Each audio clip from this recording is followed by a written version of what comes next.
Avant de commencer cette vidéo, je voudrais presque m'excuser auprès de certaines personnes en général, une personne en particulier, qui propose souvent l'Inde en disant bon allez, forcément ça va tomber, il y a tellement de choses à faire avec l'Inde, ce qui est vrai.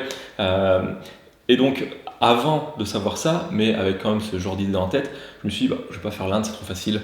Bam, on va faire le Sri Lanka. Parce que culinairement il y a suffisamment de choses à dire, des choses intéressantes, ça se rapproche de l'Inde, donc voilà.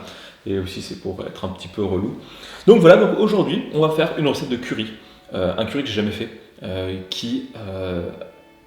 on va se dire bah, c'est juste un mélange d'épices, il faut trouver lequel, mais j'ai rajouté 2-3 épices que je mets pas forcément tout le temps et c'est un goût complètement différent. Je vous laisse la recette. On va pas piler un curry comme je l'ai pu faire dans une autre vidéo, mais on va partir d'éléments secs. Et donc là on va faire ce curry sri-lankais avec cette base d'épices qui n'est pas exhaustive. Encore une fois, un curry c'est variable à l'infini, tout ça, machin. Mais parce que aussi j'ai 2-3 ingrédients qui manquent, notamment des feuilles de curry. J'en ai eu, fut un temps, mais j'en ai plus. Donc globalement, 2 étapes. Première étape, la poudre de curry qu'on va préparer nous-mêmes en faisant torréfier certaines graines. Deuxième étape, ça va être de préparer la viande, ou le tofu, ou les légumes pour faire une sauce de curry. Mais là, encore une fois, le thème un petit peu fil conducteur de ce mois de décembre, c'est le poulet que j'avais au tout début.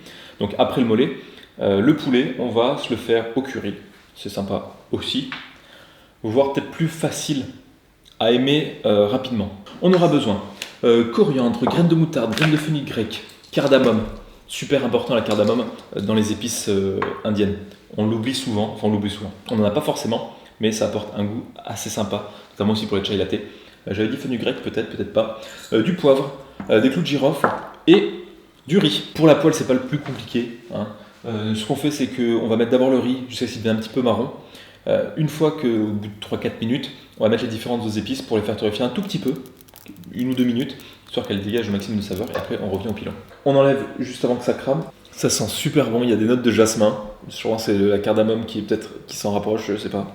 Là-dedans, ce que j'avais pas de bâton de cannelle, ni de graines de cumin pour rajouter en poudre.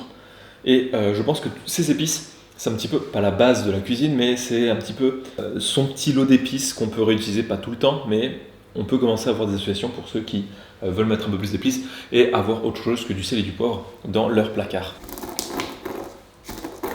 J'en ai fait un peu beaucoup, je vais peut-être pas tout mettre dans le plat de curry d'aujourd'hui, mais ça se garde. C'est bizarre, mais l'odeur, en plus complexe, mais il y a cette ambiance, ça va paraître peut-être un peu bizarre, de jus de citron versé sur un fish and chips chaud. Ouais, c'est ça, c'est ce côté citron sur quelque chose de frit. Le gingembre, l'oignon et l'ail en petits morceaux, pas besoin de le voir. Et après, on passe à la casserole.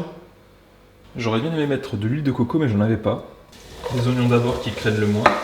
Donc là, pour ceux qui voient, en dessous, j'ai mis du sopalin pour pas abîmer la plaque. Parce qu'on a eu une rayure, donc c'était une technique pour pas abîmer les trous céramiques, surtout avec des grosses marmites comme ça. Après, j'essaie de pas trop rayer, mais bon.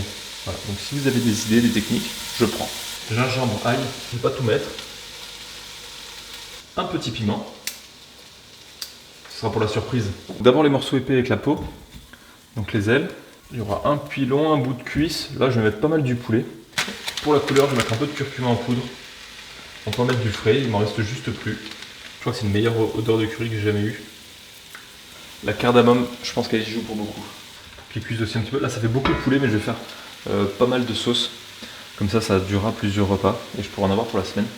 Et là, je vais baisser le feu et ajouter du lait de coco. Enfin, on va laisser mijoter avec le couvercle, tout doucement, pendant assez longtemps. Allez, on va rajouter un peu d'épices. Donc là, je vais rajouter un petit mélange de concentré de tomate et d'eau. Et là, on va pouvoir laisser mijoter. Je pense que cette recette, elle est dans le top 3 de mes meilleurs currys que j'ai jamais fait. Avec Colombo, la capitale.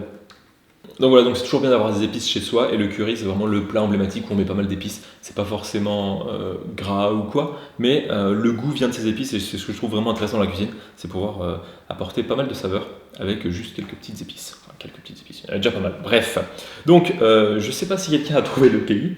Je vous explique les indices encore une fois en description, et moi je vous dis merci beaucoup et à très bientôt.